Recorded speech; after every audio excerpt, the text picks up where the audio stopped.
Mother,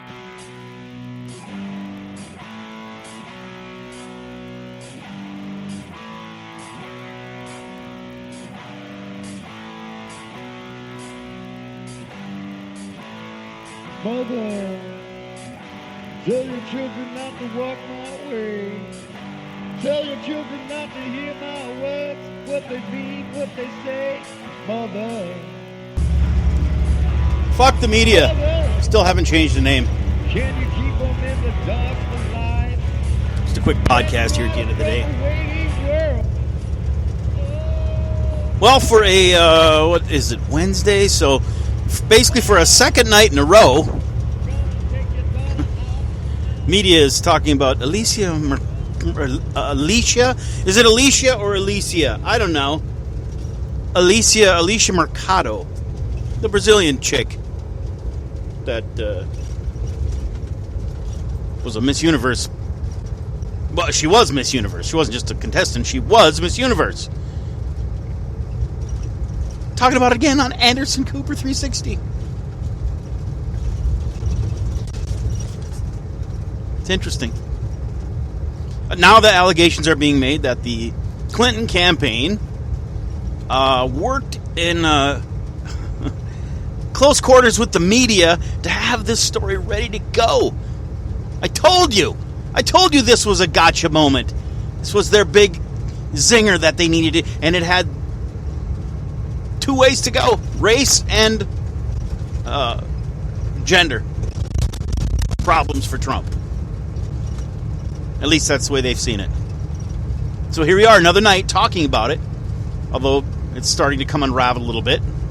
And we find out that Miss Mercado, whatever the hell her name is, she might have done a little of that there porn.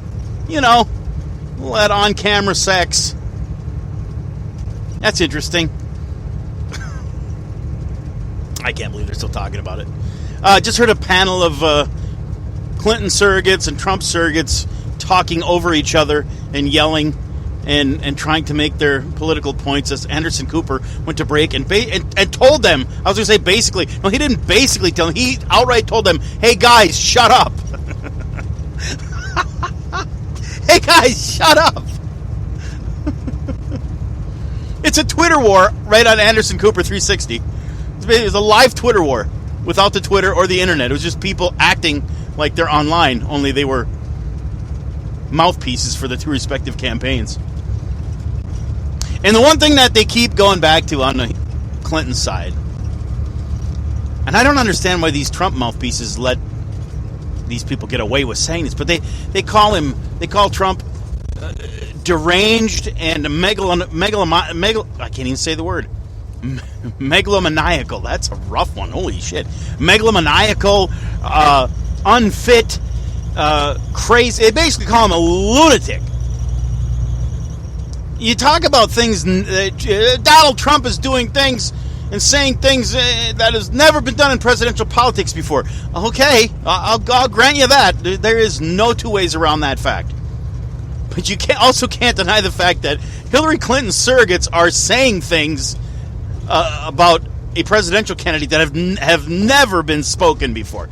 You never heard anyone call anyone from the opposing campaign a deranged I can't do it again. Megalomaniac? Megalomaniac. You've never heard that before. But these people say it every time. And it just proves that he's completely unfit to be president. And that's what got me wound up enough to push the buttons and play the Evil Dave version of Mother by Danzig and start this dumb podcast that I do occasionally. It's unfit to be president of the United States. Hillary Clinton is unfit to be president of the United States. That's all this campaign's been about. Who's more unfit to lead this damn country? Well, let's step back for just a minute and ask ourselves another question. Let's look at a few past presidents. Obama, Bush, Clinton. Let's go way back. Gerald Ford, Tricky Dick Nixon. How about JFK? Good old Johnny FK. I think we all know what the F stands for. Let's look at all of those guys. Were they fit to be president? Once they became president, but were they fit? Did they have the temperament? How about we look at politicians in general that have been fucking this country over 6 ways to Sunday for the past 40 fucking years or more? Fit to be president? What does that even mean? What the fuck is the benchmark? Let me tell you what the benchmark is. I'll tell you. Who can talk the best? Who has the best speaking abilities? That's really what it comes down to. It has nothing to do with intelligence. It has nothing to do with leadership qualities. It has more to do with who can get in front of a goddamn TV camera and talk the best. I will guarantee you, you go back to a time before TV, and almost all of those people that became president of the United States would be considered unfit to be president. The politicians from the 1800s would be considered unfit by today's standards. Because after all, what are today's standards? Who's the best lawyer? Who I heard it spoken about on CNN tonight. Building cases in a debate. Excuse me, in a lawyer-like way. Trump's not good at that. But Hillary is. Oh, that's fantastic. Who can be the best lawyer?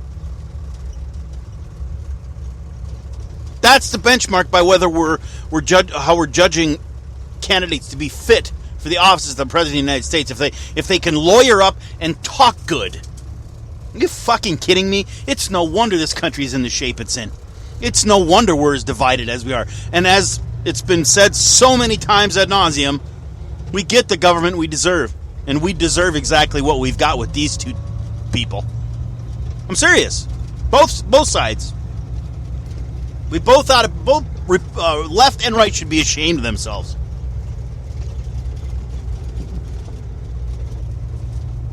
Fit to be president, fit to be you look at the majority of politicians that are holding office today, and by my standard, they're not fit. They're not fit to be my leader. Oh yeah, they can talk a good game. They can get their little sound bites in on the news, say the right things. That don't mean shit. Doesn't make them a true statesman or leader.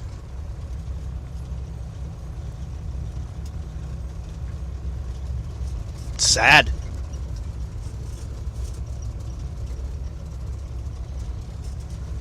And now, this is what we've got.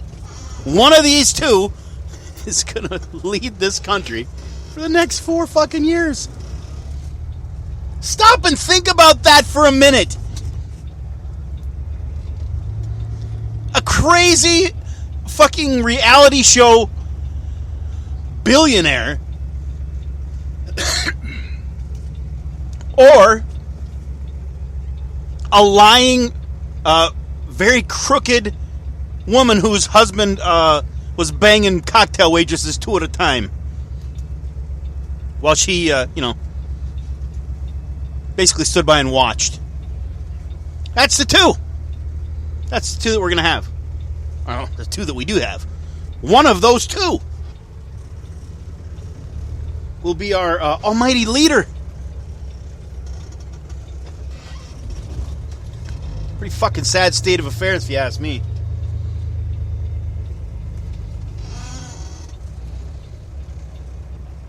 I think our founding fathers would shit themselves. They would absolutely shit themselves if they knew this is where we've devolved to politically.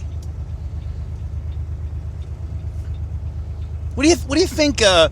Some of the elder statesmen from many years gone by, some of the highly respected leaders of yesteryear, would think if they knew we were talking about a woman's weight during a beauty pageant as a major topic of discussion in presidential politics. A woman's weight.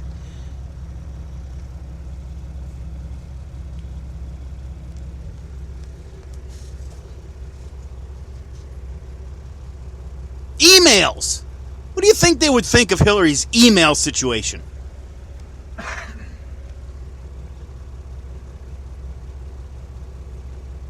And how big of a deal that's been made. Well, most of them have no idea what email is. It would take you a year to explain it to them to get them up to speed. But I'm just saying, some of the things that are being discussed as political issues are not political issues. And it goes both ways on both sides. And one of the most prevalent things that I noticed was absent during the debate on Monday night was you and me. Oh, we were referenced a couple times, but basically zero connection to you and I as it relates to our lives and how they're going to lead this country so that it's a better country after they leave office than before they took off. That was pretty much non-existent. Yeah, Hillary gave the same old tired 30-year-old, the rich need to pay. Yeah, we get it. You've been saying that. Difference doesn't make it. Doesn't change anything. You haven't done anything with it. And Trump, I built great businesses. Did you? Did you, Donald? That's fantastic. How about relating to us? You remember us, the electorate? Oh, or I guess we're just, again, pawns in this game to be fought over. Try to win us over to vote for you. For what?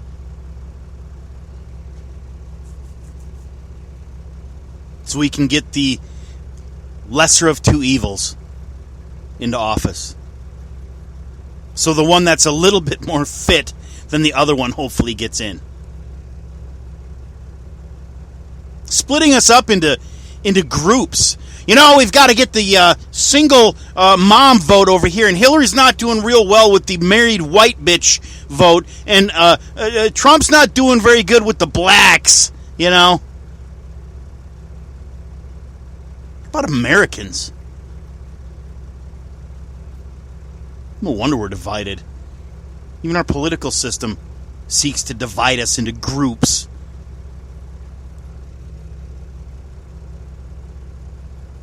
It's pretty disheartening.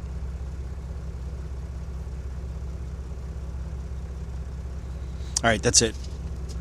Rodgraphing@gmail.com. Thanks for listening.